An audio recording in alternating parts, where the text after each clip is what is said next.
नमस्कार, मी सौ शिवानी प्रीतम कळसकर। आज राजधानी सातारामधील करंजे या गावात किटली चहाजवळ अतिशय धक्कादायक घटना घडली आहे।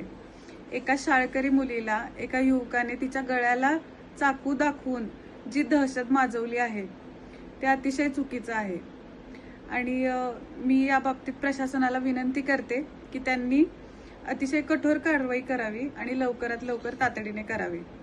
या बाबतीतली चर्चा देखील आम्ही केलेली आहे। मी स्वतः SP साहेबांशी, कलेक्टर साहेबांशी आणि PI साहेबांशी चर्चा केलेली आहे। त्यांनी सुद्धा मला सांगितले आहे की आम्ही या बाबतीत कठोर कारवाई लवकरात लवकर करू।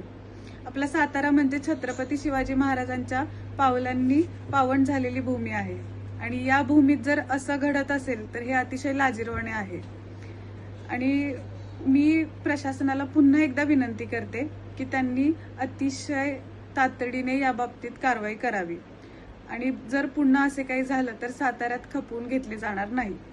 धन्यवाद।